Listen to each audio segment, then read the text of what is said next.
दोस्तों, हमारे भारत में ऐसे सैकड़ों प्राचीन भव्य मंदिर मौजूद हैं जो अपने बेमिसाल स्ट्रक्चर और खूबसूरती से आज की मॉडर्न इंजीनियरिंग और साइंस को भी हैरान करके रख देते हैं। और उन्हीं में से एक है कोणार्क सूर्य मंदिर, जिसे भारत के सबसे रहस्यमयी मंदिरों में शुमार किया जाता है।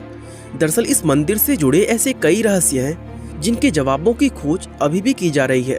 बताया जाता है कि किसी समय इस मंदिर के शीर्ष पर एक स्पेशल किस्म की विशालाकार चुंबक लगी होती थी, जिससे मंदिर में मौजूद सूर्यदेव की मूर्ति हर समय हवा में लटकी रहती थी। ऐसे में सवाल उठता है कि आज से सैकड़ों साल पहले इस मंदिर को आखिर किस तरह से बनाया गया होगा और क्या वजह है कि इस मंदिर का मेन गेट पिछले 118 सालों से बंद पड़ा हुआ है। इस मंदिर के बारे में इसी तरह की और भी बहुत सी रहस्यमयी बातें हम आज की हमारी इस वीडियो में बताने वाले हैं। तो चलिए अब इस वीडियो को शुरू करते हैं। दोस्तों, कोणार्क मंदिर भारत के उड़ीसा राज्य में पुरी शहर से 35 किलोमीटर की दूरी पर कोणार्क नाम के एक टाउन के अंदर स्थित है। बताया जाता है कि इस मंदिर को पूर्वी गंग वंश के राजा नरसिंह देव प्रथम के द्वारा सन 1250 ईस्वी के आसपास बनवाया गया था। राजा नरसिंह देव ने ये मंदिर भगवान सूर्यदेव को समर्पित करके बनवाया था, जिसमें सूर्य देवता की एक विशाल और भव्य मूर्ति स्थापित की गई थी। यहाँ तक कि इस मंदिर की संरचना भी सूर्यदेव के रथ की तरह की गई है। दरअसल हिंदू धर्म में सूर्यदेव को पूरे ब्रह्मांड के जीवन का स्रोत कहा जाता है और माना जाता है कि सूर्यदेव आकाश में एक रथ पर सवार होकर यात्रा करते हैं, जिसको 7 बेहद ताकतवर घोड़े खींचते हैं। इसी काल्पनिक रथ से इंस्पायर होकर इस मंदिर का डिजाइन तैयार किया गया है, जिसके चलते ये सूर्यदेव के रथ के जैसा ही नजर आता है। इस मंदिर के दोनों तरफ पत्थरों के 12 जोड़ी पहिए लगाए गए हैं। साथ ही 7 घोड़े इस मंदिर के आगे की तरफ इस तरह से बनाए गए हैं कि उन्हें देखकर लगता है मानो वो मंदिर को खींचकर आगे ले जा रहे हों। मंदिर के दोनों तरफ बने ये पहिए सुंदर होने के साथ ही प्राचीन भारतीय इंजीनियरिंग का एक बेहतरीन नमूना भी है। दरअसल ये 12 पहिए साल के 12 महीनों को दर्शाते हैं और इन पहियों की मदद से समय का सही अंदाजा लगाया जा सकता है। असल में ये पहिए एक ऐसे सनडायल का काम करते हैं जो सिर्फ घंटे ही नहीं बल्कि मिनट और सेकंड्स तक का समय बताते हैं। अब जाहिर सी बात है, उस समय घड़ियां तो थी नहीं, इसलिए लोग इन पहियों को देखकर ही समय का पता लगाते थे। इसके अलावा इस मंदिर का रुख भी इस तरह से है कि सुबह की पहली किरण सीधा मंदिर के प्रवेश द्वार पर पड़ती है, जो दिखने में वाकई एक अद्भुत दृश्य नजर आता है।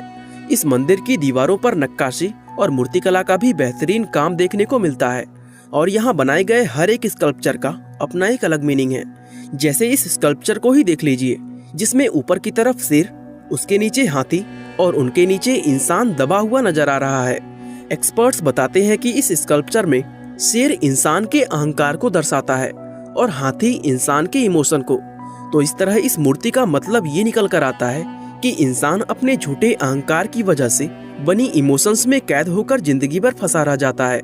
यानी अपने अहंकार पर काबू पाकर ही कोई मनुष्य सही मायनों में इंसान बन सकता है। दोस्तों, ऐसी बहुत सी चीजें हैं जो इस मंदिर को इतना ज्यादा खास और रहस्यमय बनाती है, लेकिन उन सभी में सबसे ज्यादा मशहूर वो विशालकाय चुंबक है जो कभी इस मंदिर के शीर्ष पर लगी होती थी। हालांकि ये बात ऐतिहासिक रूप से आज तक साबित नहीं हो पाई है, लेकिन फिर भी बहुत से एक्सपर्ट्स ये मानते हैं कि इस मंदिर के अंदर लोडस्टोन नाम का एक 52 टन वजनी पत्थर लगाया गया था, जो कि एक प्राकृतिक चुंबक के रूप में जाना जाता था। इस विशाल चुंबक की वजह से ही मंदिर के अंदर स्थापित की गई भगवान सूर्यदेव की मूर्ति हमेशा हवा में लटकी रहती थी और मूर्ति का इस तरह हवा में लटके रहना अपने आप में किसी अजूबे से कम नहीं था। अब इस चुंबक के साथ क्या हुआ और आज के समय में ये कहां पर है, इन सवालों को लेकर अलग अलग लोग अलग अलग कहानियां बताते हैं, जिसमें सबसे फेमस थ्योरी ये है कि शुरुआत में ये मंदिर समुद्र के किनारे पर हुआ करता था, लेकिन समय के साथ धीरे धीरे समुद्र का पानी कम होता गया और ये मंदिर किनारे से कई किलोमीटर दूर हो गया। कहते हैं कि इस मंदिर में लगाया गया वो चुंबकीय लोडस्टोन इतना स्ट्रॉन्ग था कि उसकी वजह से समुद्र में गुजरने वाले पानी के जहाजों का कंपास तक काम करना बंद कर देता था और वो जहाज यहाँ से गुजरते हुए अपनी दिशा भटक जाते थे। कहा जाता है कि पुर्तगाली नाविक अपने जहाजों को बचाने के लिए इस मैग्नेट और भगवान सूर्यदेव की प्रतिमा को मंदिर से निकालकर अपने साथ ले गए थे और इस मंदिर से मैग्नेट का निकलना ही इसके गिरने की असल वजह बना था। दरअसल कुछ एक्सपर्ट्स का ये मानना है कि इस मंदिर के स्ट्रक्चर को मजबूती देने और इसे खड़ा रखने में उस मैग्नेट का बहुत बड़ा रोल था, क्योंकि इस मंदिर को बनाने में जो पत्थर इस्तेमाल किए गए थे, उन पत्थरों के ब्लॉक्स के बीच में लोहे की प्लेट्स लगाई गई थी ताकि मैग्नेट की पावर से सभी पत्थर अपनी जगह जमी रहे। ऐसे में जब इस मंदिर के ऊपरी हिस्से से उस मैग्नेट को निकाल दिया गया तो मंदिर का पूरा स्ट्रक्चर बेहद कमजोर हो गया, जो समय के साथ साथ धीरे धीरे नष्ट होता चला गया। इसके अलावा कुछ लोग ये भी दावा करते हैं कि इस मंदिर को पुर्तगाली नाविकों ने नहीं बल्कि भारत में घुसे विदेशी आक्रमणकारियों ने नष्ट किया था। और साथ ही इस मंदिर में स्थापित की गई मूर्तियों में से एक मूर्ति उड़ीसा के पुरी टेम्पल में आज भी स्थित है और एक मूर्ति दिल्ली के नेशनल म्यूजियम में रखी हुई है। हालांकि इनमें से कोई भी बात ऐतिहासिक रूप से साबित नहीं है। दोस्तों, इस बात में कोई शक नहीं कि कोणार्क मंदिर बेहद अद्भुत और सुंदर नजर आता है, लेकिन मंदिर का जो हिस्सा हम लोग आज देखते हैं वो असल में पूरा मंदिर नहीं है। दरअसल इस मंदिर में कुल 3 मंडप हुआ करते थे, जिसमें 2 मंडप कई सदियों पहले पूरी तरह नष्ट हो चुके थे और आज इसका सिर्फ एक मंडप ही बाकी रह गया है। अब इस मंदिर के बाकी हिस्सों के नष्ट होने के पीछे भी लोग अलग अलग कारण बताते हैं। कुछ लोग कहते हैं कि मंदिर के वो हिस्से आक्रमणकारियों के द्वारा किए गए हमलों की वजह से नष्ट हुए थे, तो कुछ एक्सपर्ट का मानना ये है कि ये मंदिर कभी बन ही नहीं पाया था और मंदिर के जो हिस्से अधूरे रह गए वो समय के साथ धीरे धीरे खुद ही नष्ट हो गए।